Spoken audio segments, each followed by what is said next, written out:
Aloha and welcome to another edition of the Hardline, according to Stonefruit, with Mark French.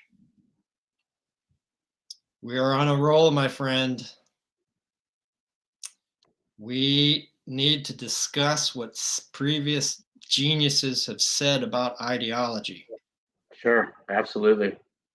And since the Disinformation Governance Board has put the Ministry of Truth and the novel 1984 back in the news, Orwell is a pretty good place to start. But I'd also like to look at two other great post-Marxist thinkers, Louis Althusser and the legendary Italian socialist Antonio Gramsci. And as a quick aside, I was shocked to learn during the presidential campaign that Pete Buttigieg's father is the guy who translated and interpreted Gramsci into the English-speaking part of the world. Yeah, it's incredible. And Kamala Harris's dad was a radical agronomist, a radical agricultural economist. Mm-hmm. These are two examples of fruit falling very far from the tree. Yeah. So Orwellian, like Kafkaesque, can occasionally suffer from overuse, but only because there's no other words that can really substitute for it. Sure. And the novel 1984 remains such an enduring vision of dystopia because it foresees a world based on two key features. One being torture and violence, and the other being the control of language. Now, torture and violence can be easily understood. It has been a key feature of American life since Plymouth Rock and the essence of America's continental expansion, which also shows that America has never really been a great signatory to contracts. But it's also been a central part of its overseas colonization. Absolutely. And, no one, it rarely is it mentioned that America killed 200,000 Filipinos during the 1898 Spanish-American War and in the following years when they refused to just let the Filipinos hang out their shingle of independence. Yeah, that's absolutely right. And during the Filipino engagement, during those conversations around the continuation of Manifest Destiny, the same type of language of Americans being greeted as liberators was used as if it were to this day in Afghanistan and Iraq. They really truly believe that. And in a lot of America's other colonizing efforts, they say, it is our duty to Christianize them. Well, the Philippines had been a devout Catholic for 300 years by then. Yeah. And now they've just replaced the word Christianize with democratize. Yeah, especially in the post-World War II era. Which really just stands for forcing people to participate in this neo-feudal capitalist system by force, not choice. Right. The Bretton Woods monetary regime was a neo-colonial regime that did have torture and violence as a central part of it, but was also neo-colonial extraction. And the use of torture and violence as overt state policy continues to this day in the School of the Americas in Fort Benning, Georgia. That's right. which is referred to among Latin American military circles as escuelas de golpes, the school of the coups. Right. But his focus on the control of language is, oh, well, before we get off the torture and violence tip, who could forget Abu Ghraib, which now it's a legal integral part of America's engagement overseas and places that we control, like Guantanamo Bay. But such to dip now into Orwellian as a moniker for the control of language, that single word, Orwellian, has so much power because no other word can stand so well for saying one thing and meaning something completely different in the furtherance of political objectives. And that process is called doublethink.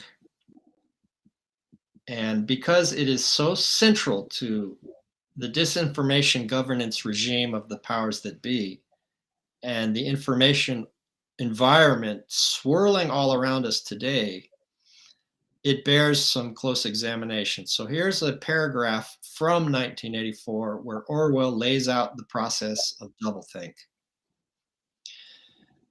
To know and not to know, to be conscious of complete truthfulness while telling carefully constructed lies, to hold simultaneously two opinions which canceled out, knowing them both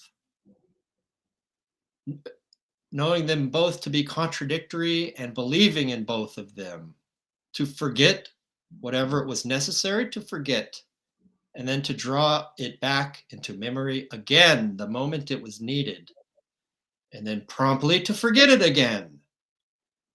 That was the ultimate subtlety. Consciously to induce unconsciousness, and then to become unconscious of the act of hypnosis you had just performed. Even to understand the word doublethink involved the use of doublethink.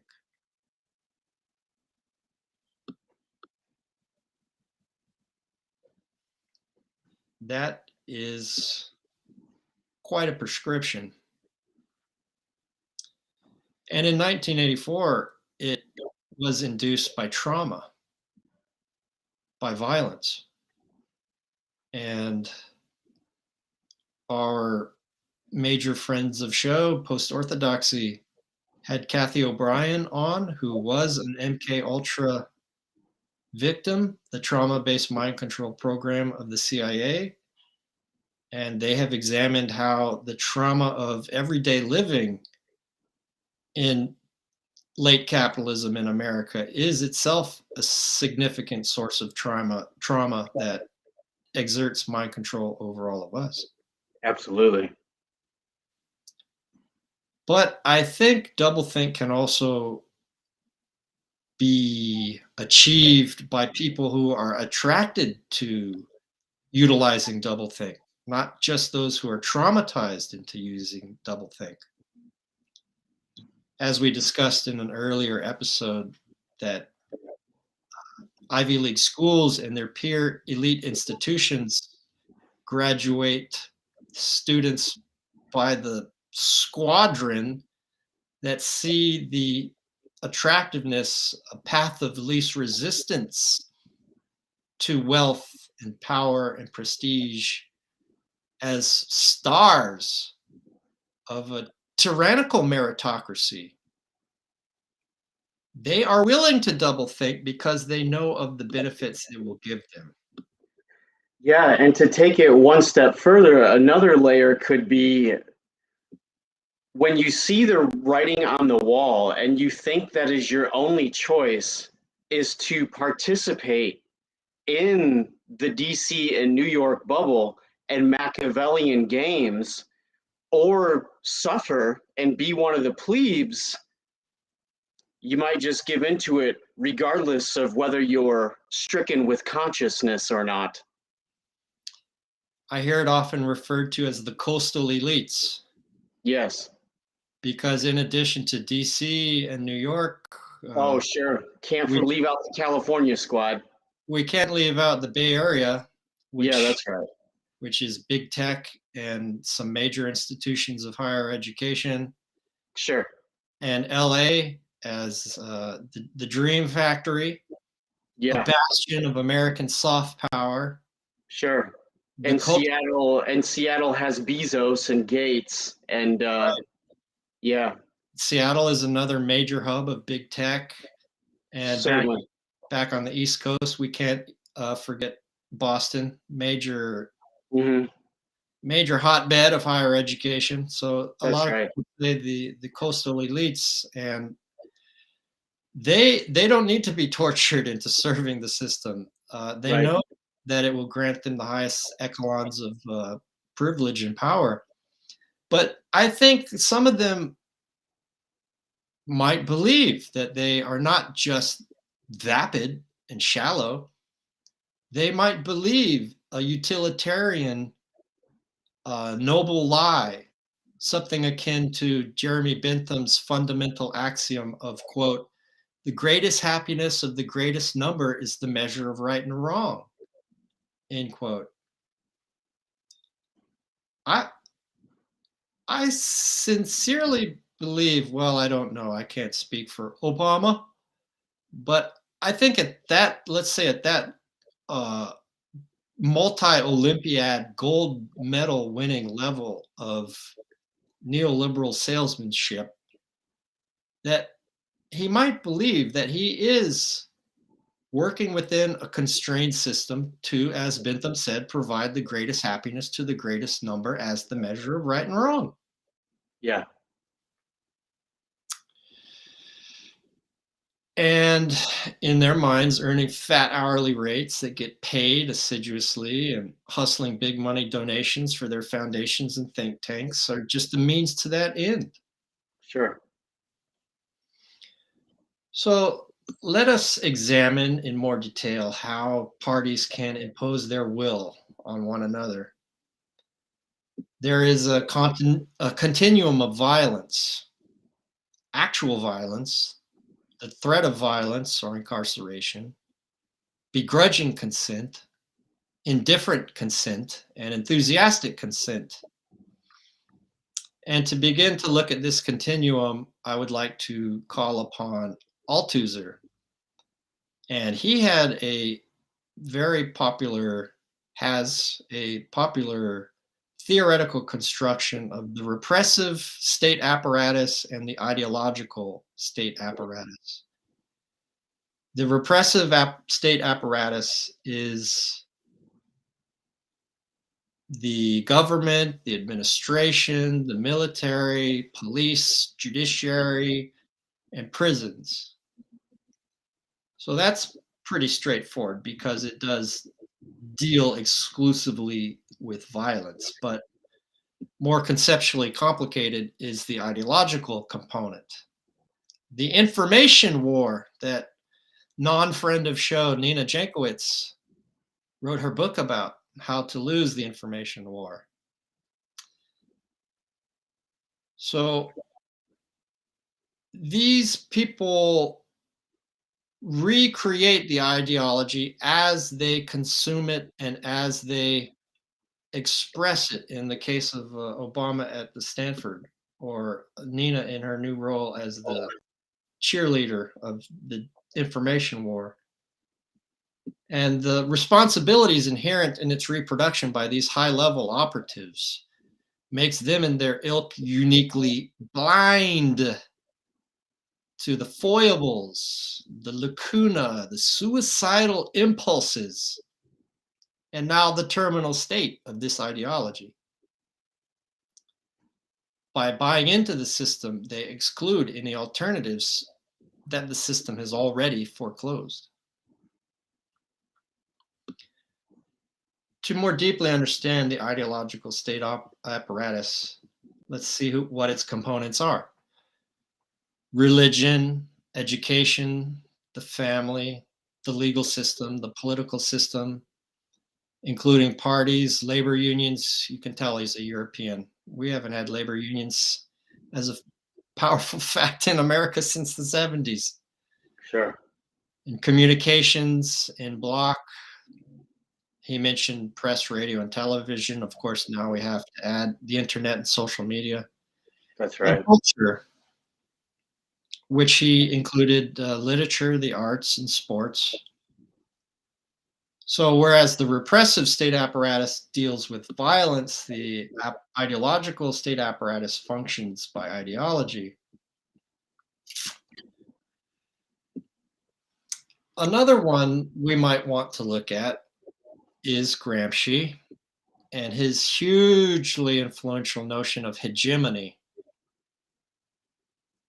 Now, this was a process by which the ruling class generalizes its class interests as the interests of society as a whole. That's right. By providing for at least some of the needs of the subordinate classes in the process of their leadership, it's not just the ideology they're peddling, it's because they can deliver on certain basic elements of the social contract. And it resides in the equilibrium between consent and coercion. But I think why hegemony is falling to pieces now, and they're so keen to create something as ominous as a disinformation governance board, is because they know that they've given up on trying to provide some of the most fundamental aspects of the social contract. Absolutely. I mean, the housing in and of itself shows that clearly. You mean how the hedge funds and the big banks are The moving in yes, residential the property? lack, yeah, the lack of housing and the skyrocketing costs, turning over one of the most essential functions of a healthy society to rapacious capital extraction and flight, and making it a lottery instead of a human right. It tells you everything you need to know about the current climate. They just have zero interest in meeting the needs of normal people anymore. It's over. It feels like the purposeful collapse of the public sector for them to privatize everything and extract every last ounce they can get from this current order.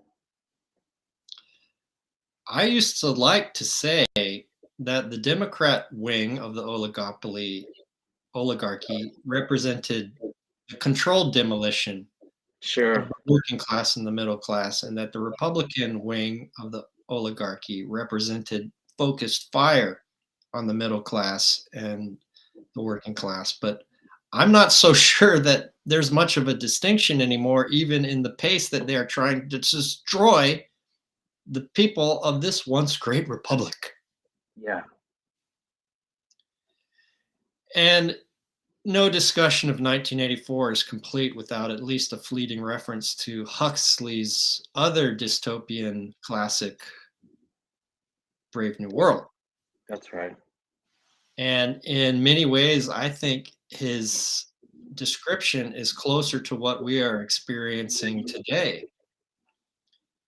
where he talks about the way that sex and drugs and amusement and medicalized social engineering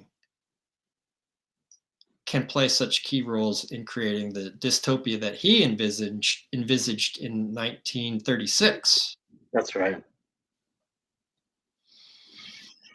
And there's been some seminal works of cultural criticism that have followed up on that. Neil Postman, in a talk in 1984 about 1984, looked at Brave New World, about how it might have been a better description of what was going on. And he wrote the 1985 classic, Amusing Ourselves to Death, Right. which, except for reference to the internet and social media and the fact that his examples are outdated, is a superlative piece of cultural criticism that is still relevant today, 35 plus years later. Certainly.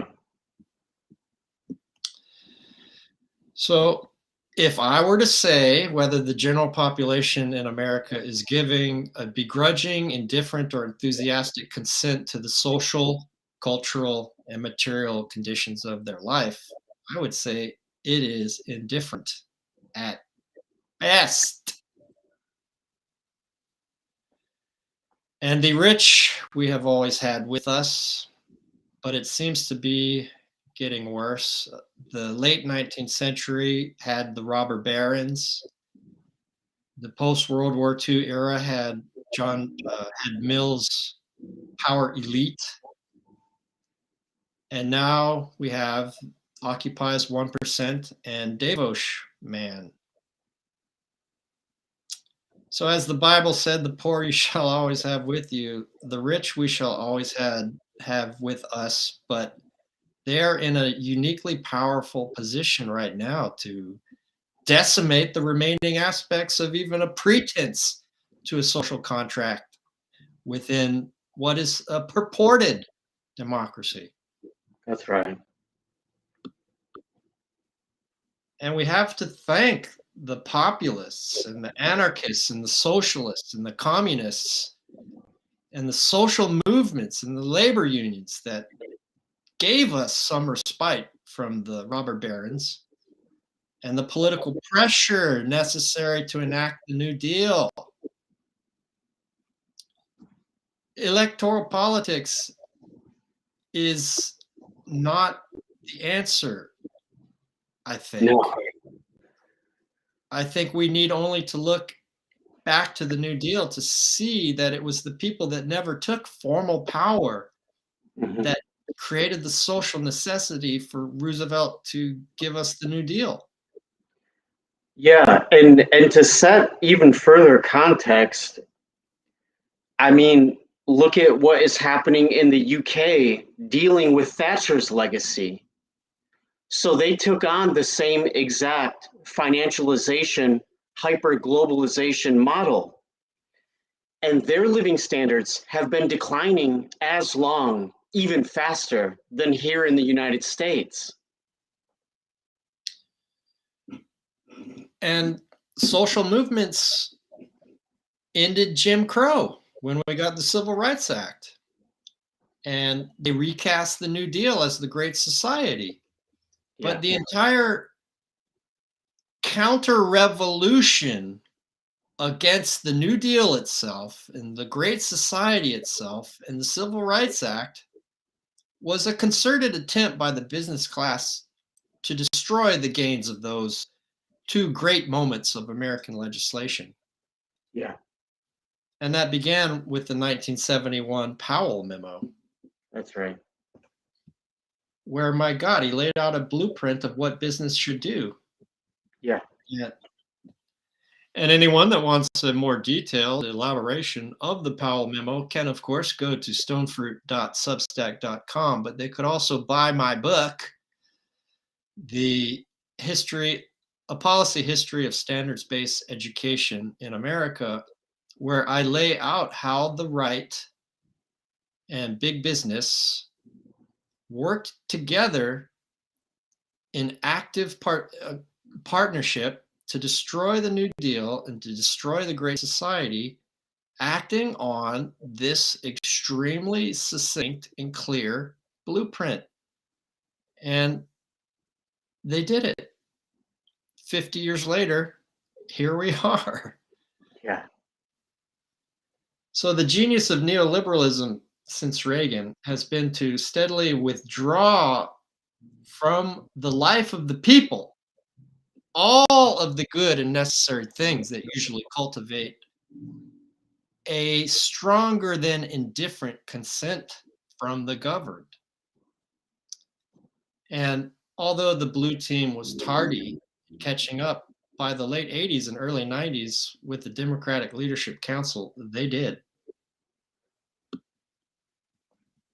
Yeah, Bill Clinton successfully put them on par fundraising wise. And that was and started the fast forward movement away from working people. exactly. And we can just throw out a few things to characterize what we mean by neoliberalism, which by that time was bipartisan. Yes. And that is the imperative to maximize profits by reducing labor costs and creating globe spanning just in time supply lines, Yeah. offshoring productive capacity, Mhm. hollowing out the manufacturing base in favor of fire sector, finance, insurance, and real estate, and turning the labor force into a grossly underpaid clerical service precariat. That's right. 36% of whom are in the gig economy. Yeah, that's right. And I've been looking into a lot of the realists in international relations lately because I hope we can have a look at China's role in future episodes of the Hardline according to Stonefruit. Hmm. And where I think people like Mearsheimer and other realists stumble is by thinking that the state is the primary actor in international relations and that it's rational and it's the actor. I don't think it is rational or the sole primary actor. I think Mearsheimer and other realists in international relations completely fail to admit that there is a power above and behind the nation states. And that the political class and big media and big tech and the bloviating punditocracy use the nation state as their plaything. That's right. Oh no, let me rephrase that. The neoliberal powers above and behind, they use the nation state, the political class, and big media and big tech as their playthings. And now that the Western oligarchs have gained complete and total control over the national governments of the so-called core states of global capitalism, they've subordinated the interests of the people in those representative democracies beneath those of the nation states that they use as tools to serve themselves.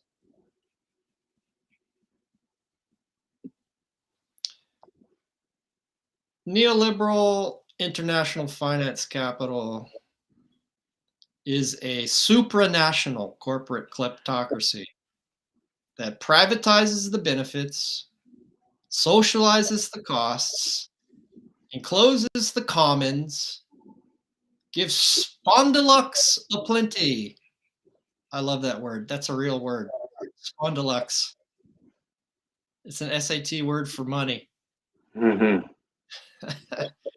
Gives spondylux aplenty to the well-connected and privatizes the cost of living, food, shelter, transportation, education in as aggressive and unrelenting a manner as possible. That's where I think all the people in academia are completely missing the boat. And it's left to outsiders like you and I to catch what they're missing. These people at the highest echelons of academia don't see this. Sure.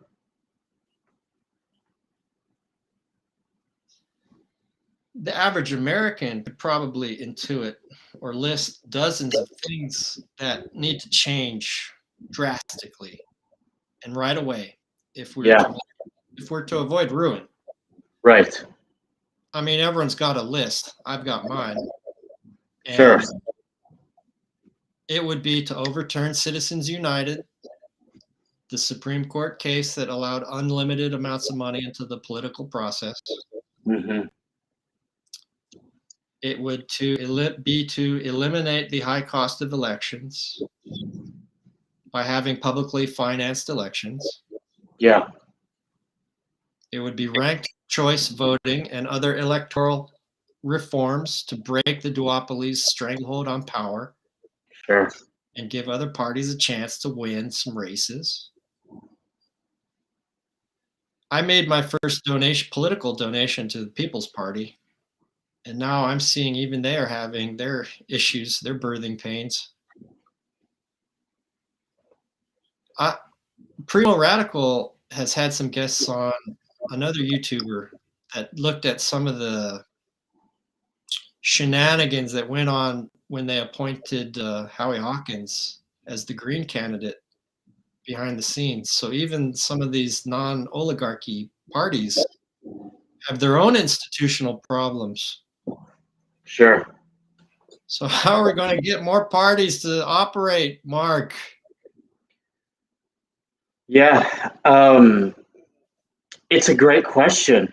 And I mean, it just feels so defunct and bereft of any quality people or ethics or morality. I mean, it just feels so broken right now. I'm not quite Yes. sure how this is going to turn out. Yeah. Dark Sevier from Post Orthodoxy has said more than once that I can't believe it's still going on. And Yeah, I think he and I have been waiting for the big crash for decades. sure. And I think he and I both kind of anticipate and are rubbing our hands together in anticipation, eager anticipation of a kind of a Wagnerian collapse of the decor of the opera house collapsing all around us as neoliberalism comes crashing down.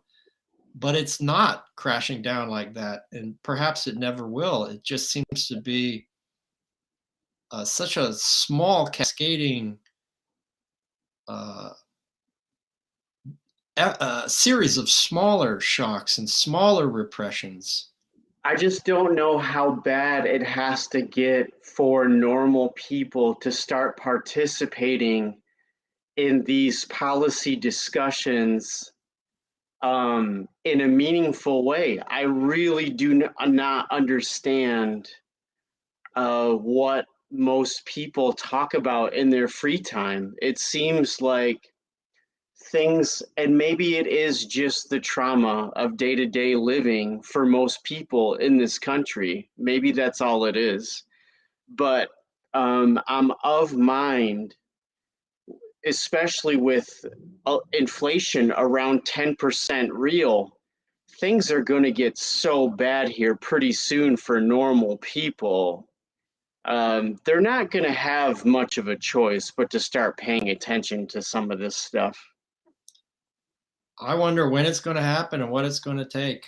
Sure. And I have a friend who thinks that the sky is falling now, and I used to be a lot more paranoid, but I got over that and think that it was Yeah. happening around me. But now I have a pithy little formula that I call the 320s, Hmm. and that's 20% inflation, $20 uh, per gallon gas, Right. and 20% return on treasury bills when international investors start dramatically losing faith in the petrodollar. Right. And if we're at 10% inflation now and I just got to fill up, it cost me $70. We're Right. about 503 out here in Oregon. Yeah. And I haven't checked T bills now, but if they're over 1%, I'd be surprised. So we're not there yet. And I think those will be markers. I think another big marker will be when the dollar gets below, say, 50% of international trade. Sure. I'm not exactly sure when it is, where it is now, but it's certainly been decreasing over the years. And I think there might be some reasonable number that's a good marker as to when the American public and the public of the other core states of global capitalism will start to realize that something is afoot. Yeah, and there's two clear things that go together um, that characterize when things really spin out of control. And Alfred McCoy puts this in a very succinct way when he states that things can spin out of control very, very quickly, mind-numbingly fast once they start to go. So once the United States reaches a Suez Canal type moment, and you can almost feel the velocity building now.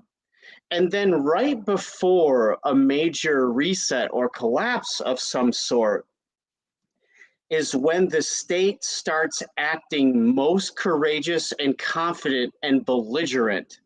And both of those things are happening right now. So there's a great deal of spying, suppression, mixed with very arrogant language, economically and geopolitically. So what is going to light the tinder? It could come from so many different directions, but once it goes, I don't think most people understand how ugly things could get here, how quickly. They've created a permanent underclass already that's going to take multiple generations to address, if it ever gets addressed. Not since the Egyptian Pharisees have things gotten this unequal. It really is that serious. And working people aren't holding any of the cards at all. They literally have nothing to fall back on. With these skyrocketing housing costs and inflation and private capital buying up all the residences, I mean, they're going to explode homelessness because nowhere in the United States can any of these gig jobs even pay for a 2-bedroom apartment. So you're talking about tripling or quadrupling homelessness in just the next 5 years, 10 at the most. So there are some very strange tensions afoot that this country has never had to deal with before in its entire history.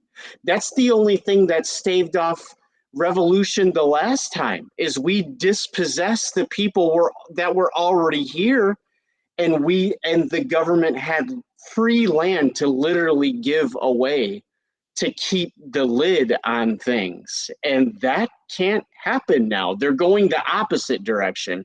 They're dispossessing people of property.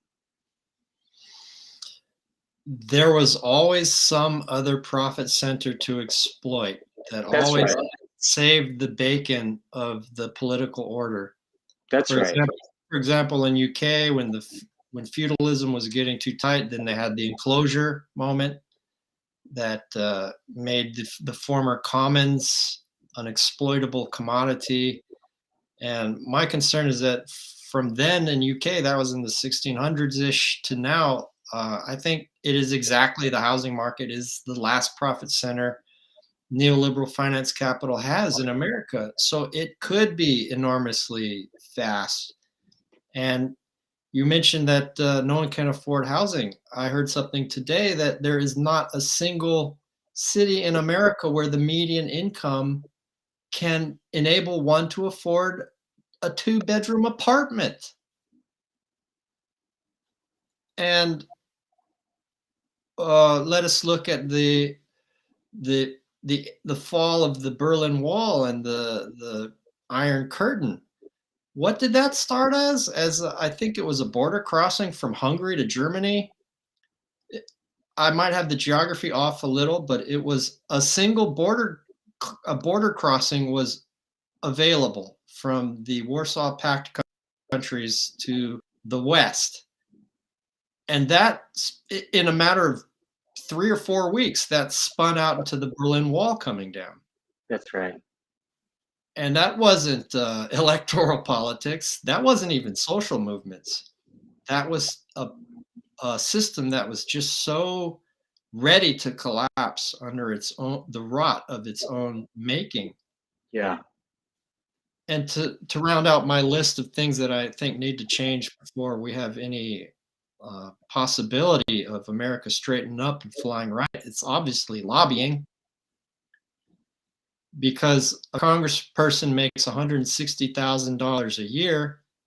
But if they stay there 2 or 3 terms and they know who to talk to and get everyone's phone numbers, then they can make 10 times that, 20 times that easily as a K Street lobbyist. And every regulatory agency has been captured by the industry it regulates. That's another outcome of the Powell memo and the big businesses counter revolution against the Great Society and the New Deal, is that all, Chris Hedges rightly calls Nixon the last liberal president, because he was the last president that had to deal with the actual existence of social movements. And in response to them, he created things. And Nader, Ralph Nader's work in the consumer rights movement, that got America the Environmental Protection Agency, the Clean Water Act, Let out of gas, yeah. Gas, Seatbelts, yeah, sure. and they've kept the lead out of gas and the seatbelts in the cars, but they've certainly destroyed the EPA and CDC and FCC, and right down the line, all of the regulatory agencies are captured, and all of the chairs of the subject matter committees in Congress all become lobbyists for that industry. And there weren't that many lobbyists around the time of the Powell memo, maybe a few hundred. Right. Yeah. Max. And now there's thousands. Tens of thousands. Yeah. I mean, and that's a very good point. That's another exacerbating negative quality about inequality becoming this bad. The people that are hoarding all of the money, look at the explosion in NGOs and lobbying firms and corporate firms. Look at all the money spent on this redundancy, and look at the brain drain within our society of everyone that chooses to just be a corporate lawyer, to lobby or write these terrible laws, or just go to Wall Street. It's a feedback loop, and it's creating ticking time bombs of externalities everywhere. Yes, and a lot of people are well aware of what used to be the Koch brothers. Now it's just one Koch brother, since one of them died. Right. Yeah. Of them being the epitome of, or taking a leadership role in the right wing's dark money filtering into politics. Heritage Foundation, things of that nature. Yeah. Exactly. But the left has the Center for American Progress and Brookings Institution and all of its big think tanks. But it also has its lesser known dark money conduits. And in the previous episode of the Hardline According to Stonefruit, we looked at the broad systematic strategy of the disinformation governance regime that Nina Jankowicz will now be a single point of contact of not only between big tech and the government, but the government and all of the minions that are doing the fact checking and whatnot. And I have looked at a number of these alleged fact checkers in detail, and some of them go back to multi-billion-dollar Democrat machines, dark money machines, like the Annabelle Associates. I believe they fund Media Matters and dozens of other liberal, this is a capital L liberal, not small L liberal like John Stuart Mills and Jeremy Bentham, that in the main, may seem to be consistent with traditional democratic ideals, even New Deal and Great Society ideals. But within that portfolio of causes that they also fund some incredibly strategically powerful ones like Media Matters that are just pure shit lid, blue anon, attack dogs, and ideological snipers. But Mark, I don't see how anything short of widespread labor militancy or mass direct action, that there's any alternative, that this just all collapses under the weight of its own plutocracy. I agree with that. That's the way that it feels. There is just a pervasive feeling that all of this is completely encased, completely siloed, completely monopolized. It's moving very, very quickly. And how you've been pointing out these last few weeks, look at the amount of time and money and resources that are being poured into all of these agencies on both sides just to keep things encased and exactly the same. There is no change coming from those that are in power right now. None. This is what the big idea was. They don't plan on doing a damn thing. And that is why I think Biden is uniquely appropriate as a figurehead for this moment. And how? Because it is exactly the 4 decades that he has spent trying to become president Yes. that has been the decades of the worst onslaught of bipartisan neoliberalism. Yeah. And I think this system, whose sole purpose over that period has been to extract as much surplus value as possible without resorting to coercion on an even grander scale than it already engages in, and incarceration on an even grander scale than it already engages in, or to precipitate revolution. I think they're just trying to bring it right up to that red line of just right before revolution. And I think that's their only plan, and why Biden is perfect, because his function is to deliver absolutely nothing. And we've had no serious anti-war movement whatsoever since Vietnam. And it's just been constant foreign boogeymen to keep everyone distracted, as productivity in this country has skyrocketed since the 70s, but wages have remained flat. They will use any tool necessary to keep the Barnum and Bailey, there's a sucker born every minute. There is constant distractions going on from every single direction while they just run out the back door with the cash. Yeah, Barnum has another great quote. No one ever went broke underestimating the ignorance of the American people. Yeah. And I think that the way Joe Biden's mind is singularly blank due to rapid onset dementia, so too is the system itself singularly blank and without ideas as to how it could forestall its own self-immolation, Yeah. and us with it. That it's in this trap of its own making at the end of the line, in what the sociologists call path dependency, which is being trapped into going forward in the same path that you've already been on before. I mean, we are really seeing the Edward Bernays madmen advertising, marketing, spin pushed to its extreme and max capacity. And I think you hit the nail on the head. It could lead to self-immolation.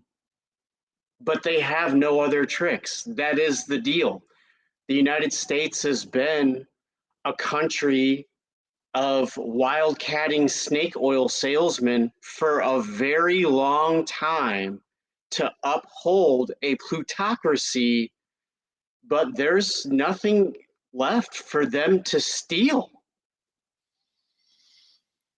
And previously, if the government's function was to expropriate as much surplus value from the people as it possibly could, that was a relatively slow, tedious, complicated process. But now they're just giving away money. I mean, when we started our partnership, one of the ideas I proposed was to look at the CARES Act and to see how many trillions that the federal government gave to the oligarchs directly to the corporations and the hedge funds in the guise of a stimulus check for peanuts. Yeah, that's right. And then Ben Norton, in his interviews plural with Michael Hudson, turned me on to the repo scheme that escaped my notice and certainly wasn't in the mainstream media. That in addition to the 1.5 trillion that they gave those entities in the CARES Act, that they gave, I believe it was 4.5 trillion to the hedge funds, the oligarchs, in this unknown initiative.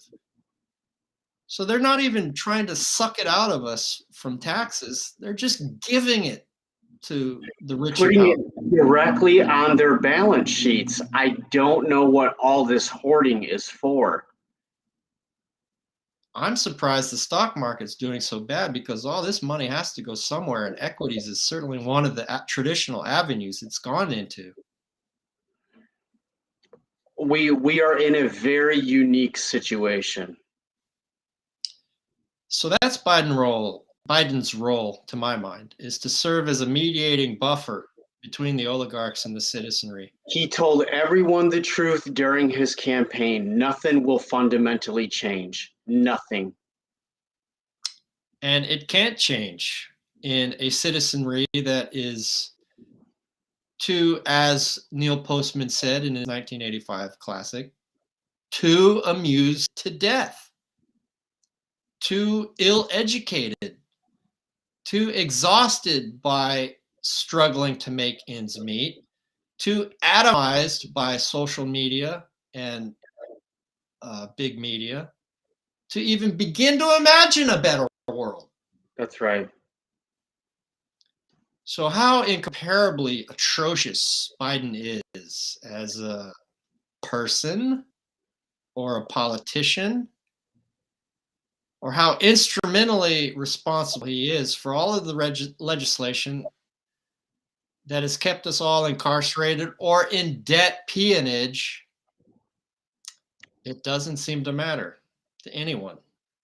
Over this next 10 or 15 or 20 years, as people begin to really be able to see how badly they were just ripped off and how much money was just corruptly given away to places that did not need it in the first place. And this is on the heels of Trump giving away $2 trillion in tax cuts to the same people that just put their hand right back into the cookie jar. Yes. I don't know where this is going, Mark, but it can't be any type of good. Very strange. But as George Carlin said, when you're born in modern times, you're born to a freak show. And when you're born in America, you got front row seats. Yeah. Well, ladies and gentlemen of the internet and the world beyond, this has been yet another episode of the Hardline, according to Stonefruit. Take care, everybody. Peace out.